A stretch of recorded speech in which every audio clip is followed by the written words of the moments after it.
नाज़रीन गिरामी अस्सलामु अलैकुम वरहमतुल्लाहि वबरकातुहू। सीधी बात के ताज़ा तरीन प्राइम टाइम में आप लोगों का इस्तकबाल है।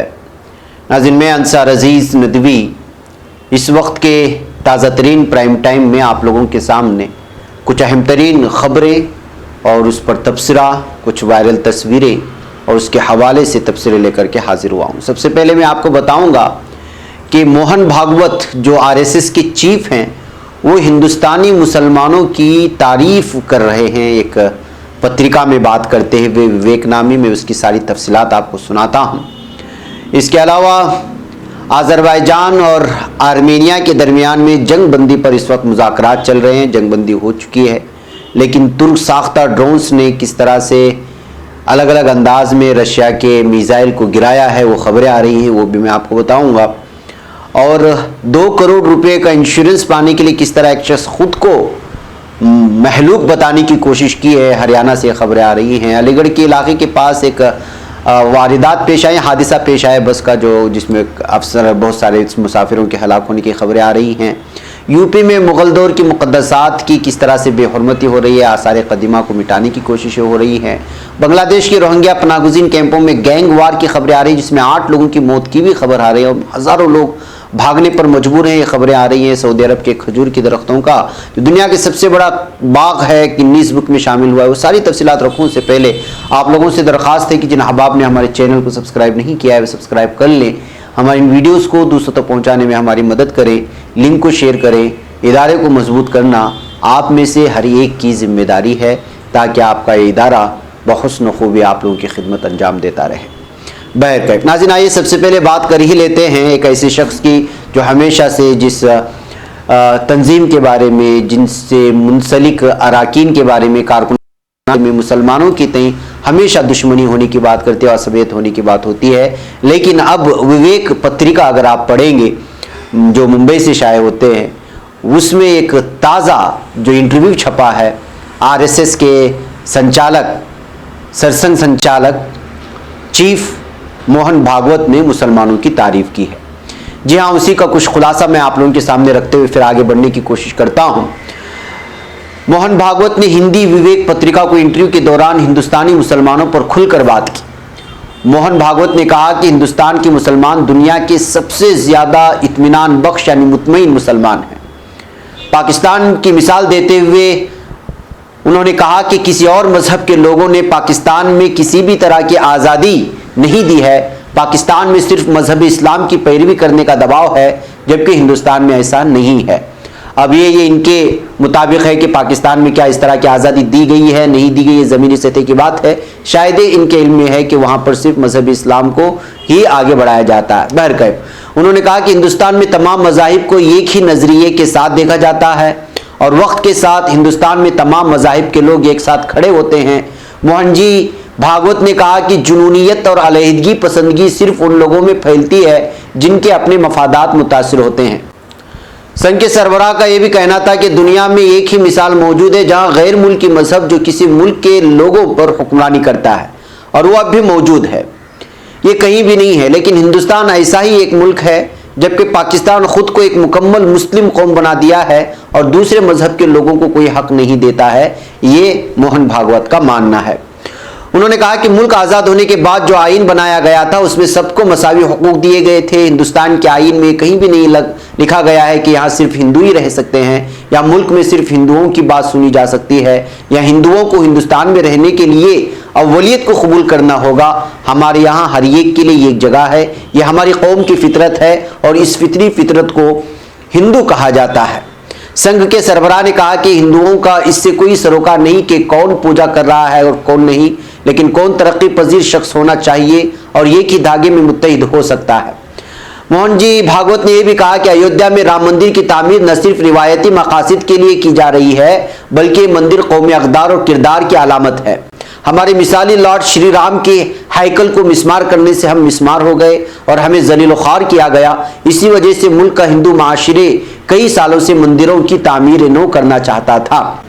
मोहन जी भागवत ने एक मिसाल पेश करते हुए कहा है कि बादशाह महाराणा प्रताप ने मुगल हुक्मरान अकबर के खिलाफ जंग में मुसलमान फौजियों की एक बड़ी तादाद मौजूद थी, लेकिन जब दुश्मनों ने मुल्क पर हमला किया तो उन सब ने उनका भरपूर जवाब दिया। भागवत ने कहा कि हिंदुस्तान के मुसलमान सबसे ज्यादा मुतमईन हैं, इत्मीनान बख्श हैं। तो नाज़रीन, ये एक इंटरव्यू था जो विवेक में छपा था और हमने ज़रूरी समझा कि आप लोगों के सामने रखें।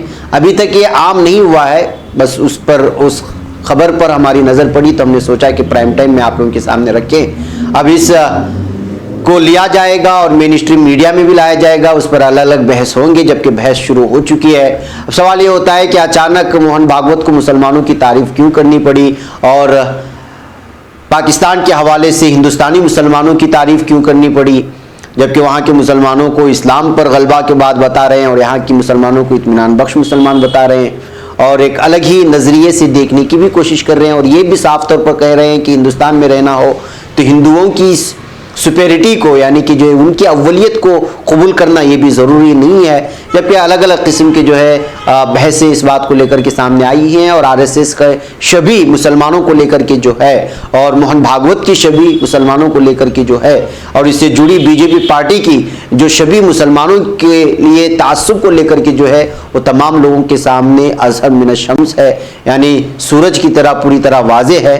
तो आप देखना ये है कि जो है ये क्यों हुआ, इसके पीछे कोई अहम मामला तो नहीं है, कोई साजिश तो नहीं है, या मुस्लिम राष्ट्रीय मंच जिस तरह से इस वक्त पूरे भारत में फैल करके मुसलमानों को आरएसएस से जोड़ने की एक तरकीब कर रहे, कहीं उससे जुड़ा हुआ कोई मामला तो नहीं है। ये सारी चीज़ें आगे जा कर के हमें महसूस करना होगा और समझना होगा। देखते हैं कि इस इंटरव्यू को लेकर के अब आगे जा कर के मेन स्ट्रीम मीडिया और दीगर अखबारात क्या लिखते हैं और क्या कुछ बयां करते हैं, उनके तबसरे क्या होते हैं, ये आगे आने वाला वक्त ही बताएगा।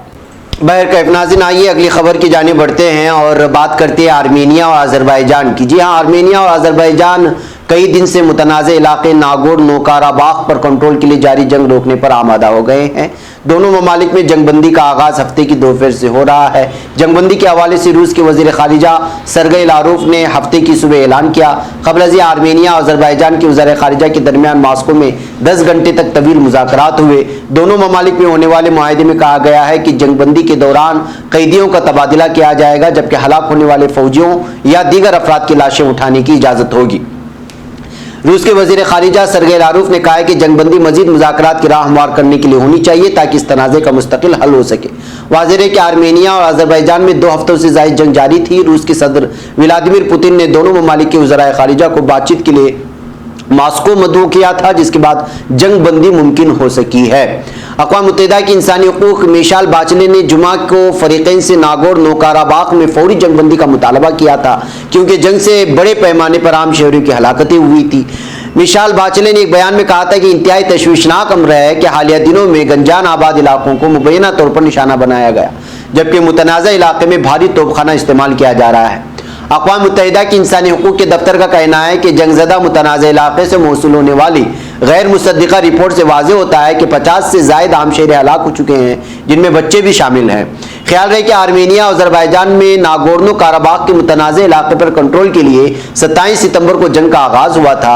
रिपोर्ट्स के मुताबिक 2 हफ्तों से ज़ायद जारी रहने वाली जंग में दोनों जानिब के 400 से ज़ायद फौजी एहलकार हलाक हो चुके हैं। यह ऑफिशियल रिपोर्ट है, जबकि गैर मुसद्दिक़ा रिपोर्ट के मुताबिक बताया जा रहा है कि हलाकतों की तादाद 1000 को भी पार कर चुके हैं, जबकि मुतनाज़े इलाके समेत करीबी आबादियों से हज़ारों की तादाद में शहरी नकले मकानी पर मजबूर हुए हैं। गुज़िश्ता 2 हफ्तों में अक़वाम मुत्तहिदा के अलावा अमरीका, फ्रांस और रूस भी फ़रीक़ैन से जंगबंदी का मुतालबा करते रहे हैं। अलबत्ता आर्मेनिया और अज़रबैजान की अफ़वाज मुतालबात को नज़रअंदाज करती आई है। इस खित्ते के कंट्रोल के लिए 1990 के अशरे के बाद इस शदीद तरीन लड़ाई करार दी जा रही है। नागोर्नो काराबाख के तनाज़े के हल के लिए 1992 में अमरीका, फ्रांस और रूस की मुश्तरका सदारत में organisation for security and cooperation in Europe यानी OSCE का क़याम अमल में लाया गया था। ये तंजीम इस तनाज़े की पुरअमन हल के लिए कोशां भी है।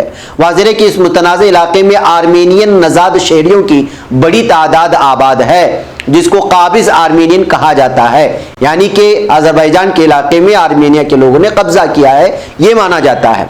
सोवियत यूनियन के खात्मे के बाद 1991 में नागोर्नो काराबाख ने अज़रबैजान से आज़ादी का ऐलान कर दिया था। ताहम इसके बाद शुरू होने वाली जंग में 1994 में होने वाली जंग बंदी से कबल तक 30,000 से ज़ायद अफराद मारे गए थे और इसमें ज़्यादातर तादाद जो है वो मुसलमानों की थी, यानी अज़रबैजानी थी।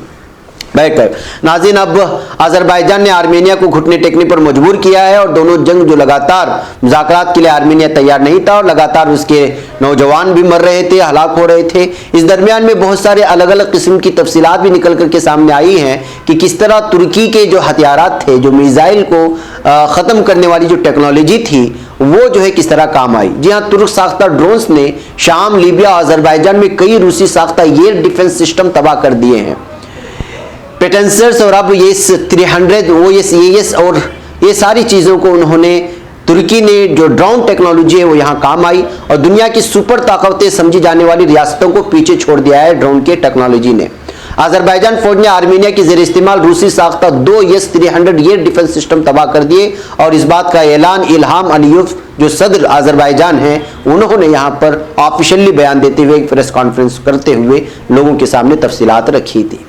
बैकैफ नाज़रीन, आइए मैं आपको एक और तस्वीर दिखाऊं जो हरियाणा से इस वक्त आ रही है और मैं आपको बताऊं कि किस तरह से इंश्योरेंस की बड़ी रकम हासिल करने के लिए लोग अलग अलग तरह का ड्रामा रचाते हैं। ये हरियाणा का शख्स है और अगर ये मर जाएगा तो इसको इंश्योरेंस से 2 करोड़ रुपए मिलेंगे। इसी बात के चलते हुए खुद को महलूक बता करके 2 करोड़ रुपए इंश्योरेंस के तौर पर हासिल करने की कोशिश की और एक ड्रामा रचा और इसकी फैमिली ने इसके महलूक होने की बात भी कही और अलग अलग अंदाज में पुलिस के सामने किडनैप किए जाने की, फिर उसको जो है मार दिए जाने की खबरें बताई गई। जब क्राइम सीन के पास पुलिस गई तो उनको जो है बहुत ज़्यादा शक हुआ और उस तरह नहीं था जिस तरह की इनकी फैमिली वालों ने बयान दिया था। फिर उसके बाद इस आदमी को छत्तीसगढ़ से गिरफ्तार करके लाया और फिर पूरी सफाई इसने पुलिस के सामने दी कि उसने ये सारा का सारा ड्रामा अपनी फैमिली के साथ रचा था ताकि इंश्योरेंस से मिलने वाली 2 करोड़ के रुपए उसको महलूक बता करके यानी मुर्दा करार दे करके हासिल किया जा सके। तो नाज़रीन, इस तरह की खबरें निकल करके सामने आती हैं। ये है इंश्योरेंस हासिल करने की अलग अलग तदबीरें या फिर जो है साजिशें या फिर जो है शरारतें, जो भी कह सकते हैं। नाज़रीन, आइए तमिलनाडु की एक वीडियो में आप लोगों को दिखाना चाहता हूँ कि 5 घंटे की लगातार बरसात की वजह से यहाँ के लोगों की ज़िंदगी मुअत्तल हो चुकी है, दरहम बरहम हो चुकी है। ये इस वक्त जो तस्वीर देख रहे हैं, रास्तों में भरा पानी है और 5 घंटे लगातार, ये मदुराई से आ रही तस्वीरें हैं और आप इस वीडियोस को यहाँ पर देख सकते हैं कि बारिश ने किस तरह यहाँ पर कहर बपा किया है और लोगों की आम जिंदगी इस वक्त मुअत्तल हो चुकी है। रास्ते भर में पानी खड़ा हुआ है, लोगों की आमदोरफ्त जो है पूरी तरह से दरहम बरहम हो चुकी है।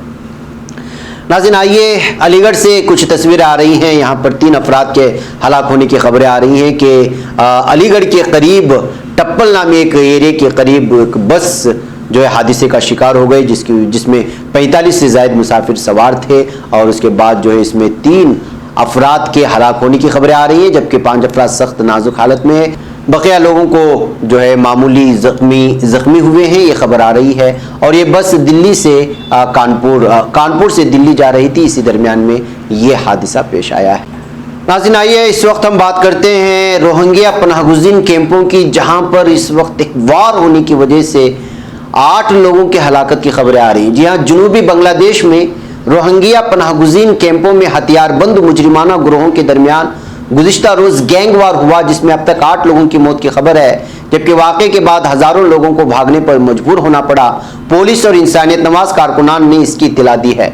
न्यूज़ एजेंसी PTI के मुताबिक जनूबी बांग्लादेश में रोहिंग्या पनाहगुज़ीन कैंपों में हथियारबंद मुजरिमाना ग्रोहों के दरमियान में हुए गैंग वार ने हज़ारों लोगों को भागने पर मजबूर कर दिया है। इत्तलात के मुताबिक इस दौरान 8 लोगों को अपनी जानें गंवानी पड़ी।